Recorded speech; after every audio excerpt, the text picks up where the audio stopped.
नमस्कार दोस्तों, GPS exam अड्डा में आप सबका हार्दिक स्वागत है। मैं आरपी सिंह आप सभी को नमस्कार करता हूं। दोस्तों, आज की क्लास में हम लोग यूपी टेट 2011 में पूछे गए पर्यावरण अध्ययन के 30 महत्वपूर्ण प्रश्नों पर बात करने वाले हैं। तो दोस्तों, बिना देरी किए हुए चलते हैं और शुरू करते हैं आज का पहला क्वेश्चन। आज का पहला क्वेश्चन ये रहा आप सबकी स्क्रीन पर।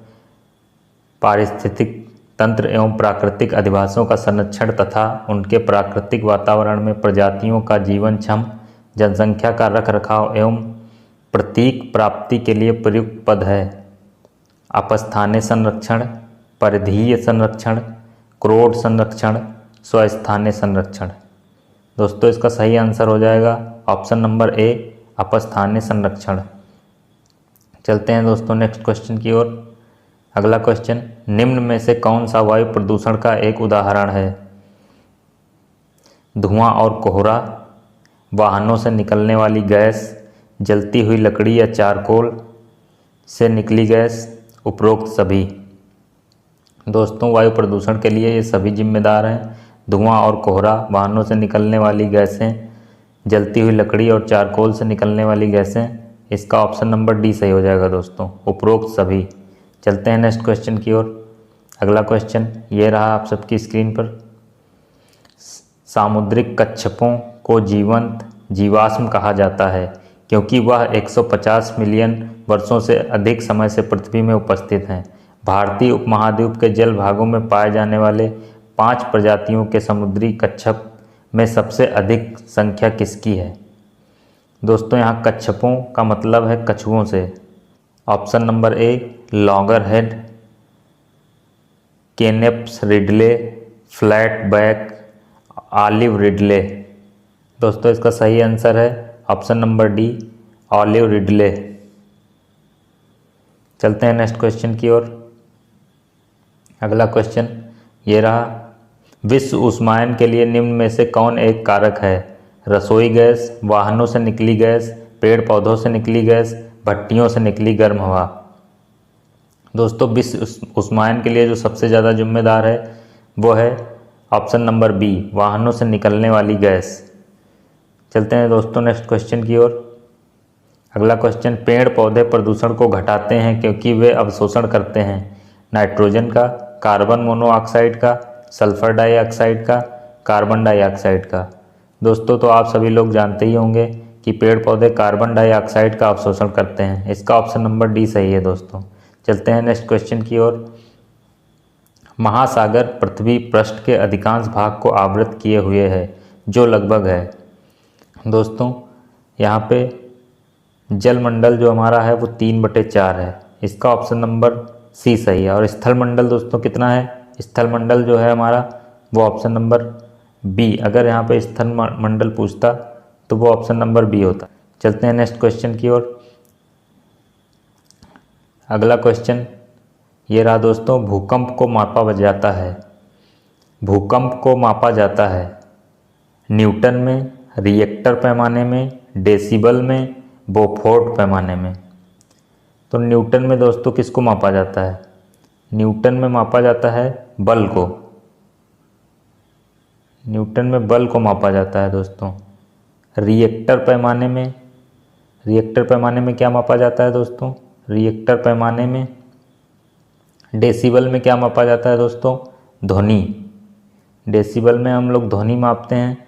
बोफोर्ड पैमाने में हम लोग क्या मापते हैं? वायु वेग, वायु की गति हम लोग बोफोर्ड पैमाने में मापते हैं। तो इसका ऑप्शन नंबर बी सही है दोस्तों।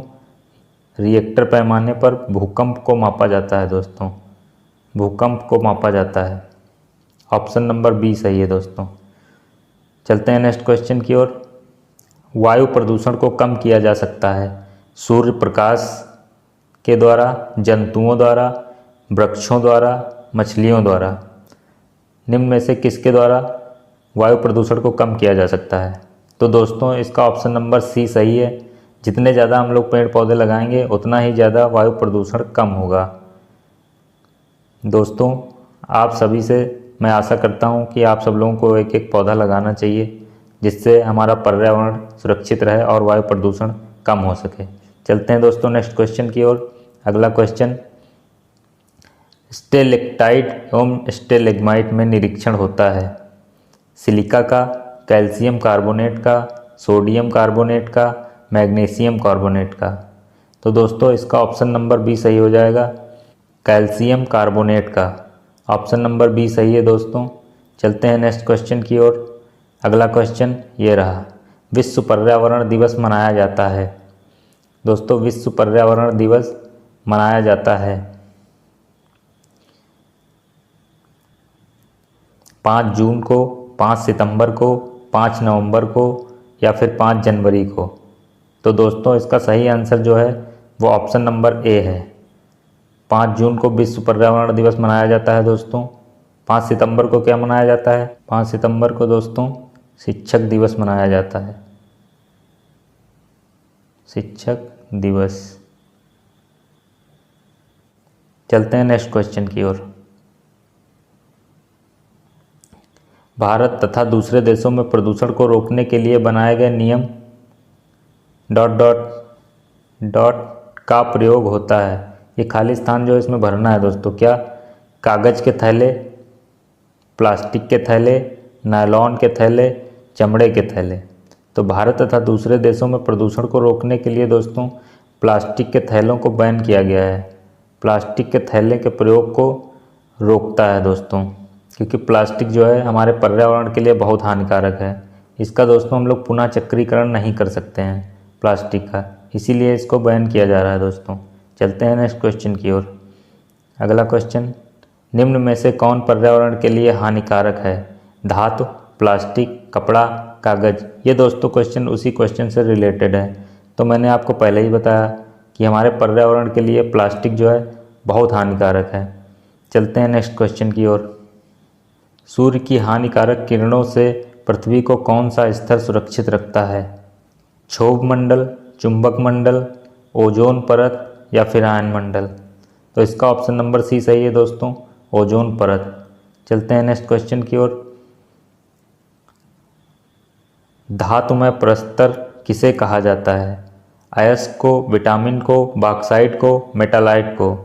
दोस्तों इसका ऑप्शन नंबर ए सही है, अयस्क को। धातुमय प्रस्तर अयस्क को कहा जाता है दोस्तों। चलते हैं नेक्स्ट क्वेश्चन की ओर। कीटनाशकों के अत्यधिक इस्तेमाल से होगा? दोस्तों कीटनाशकों के अत्यधिक इस्तेमाल से क्या होगा? जल प्रदूषण, ध्वनि प्रदूषण, वायु प्रदूषण या फिर ये तीनों। दोस्तों कीटनाशकों के जो अत्यधिक प्रयोग से होता है वो होता है जल प्रदूषण। इसका ऑप्शन नंबर ए सही है दोस्तों। चलते हैं नेक्स्ट क्वेश्चन की ओर। अगला क्वेश्चन, पारिस्थितिकी तंत्र का उदाहरण है। पारिस्थितिकी तंत्र का उदाहरण क्या है दोस्तों? जल है, मृदा है, वायु है या फिर तालाब है। तो इसका ऑप्शन नंबर डी सही होगा दोस्तों।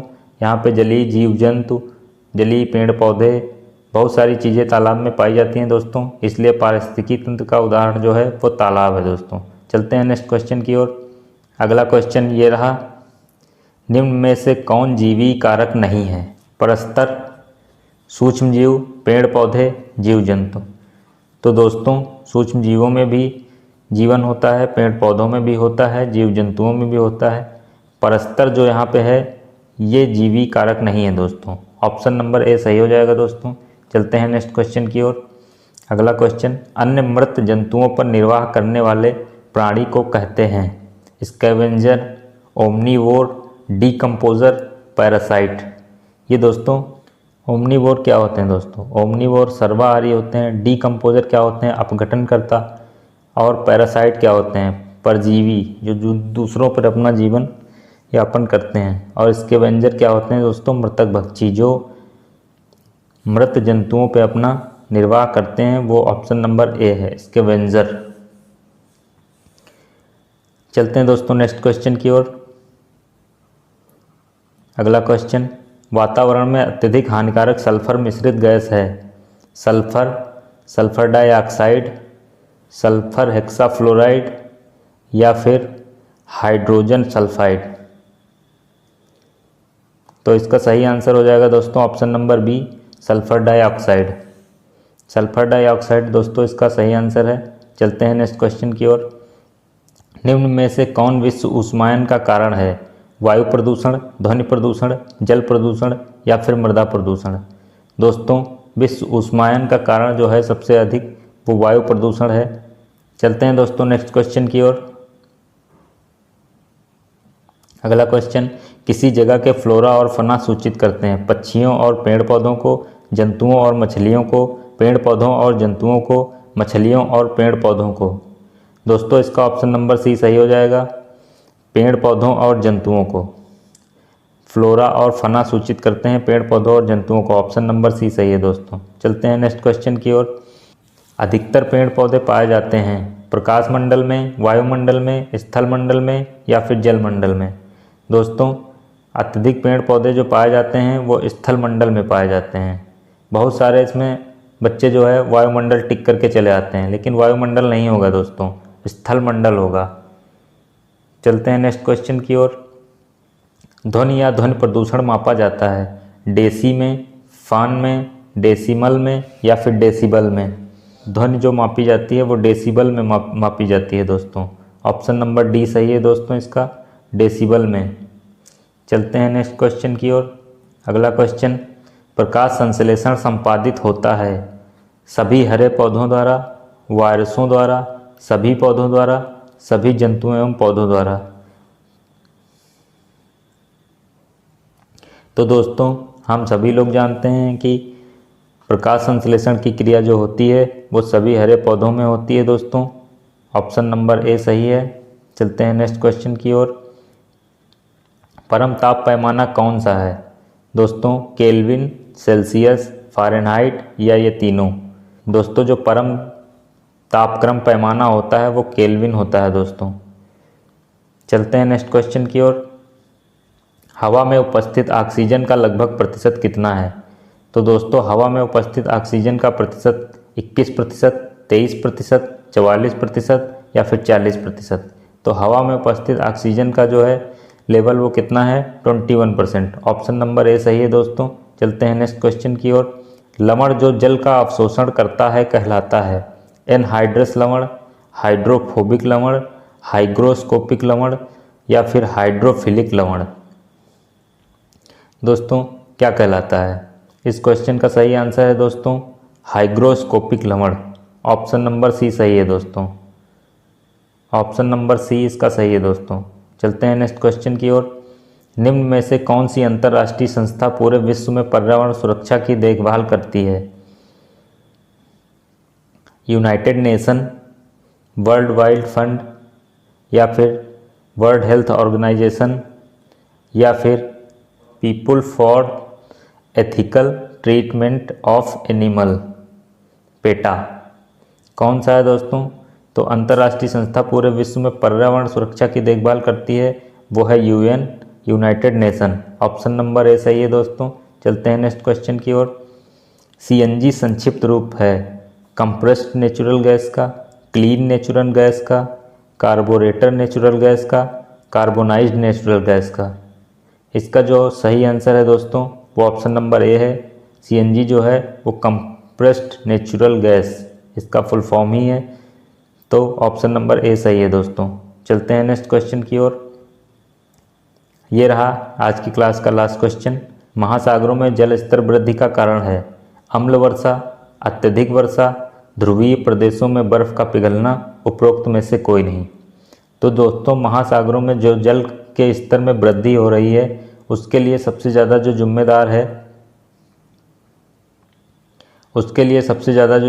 है वो है ध्रुवीय प्रदेशों में बर्फ़ का पिघलना। ध्रुवीय प्रदेशों में बर्फ़ जो है वो तेज़ी से पिघल रही है, वो भी किस लिए, अभी एक क्वेश्चन में हम लोगों ने देखा था विश्व उष्मायन, ग्लोबल वार्मिंग के कारण। इसलिए जो है दोस्तों महासागरों में जल का स्तर तेज़ी से बढ़ रहा है।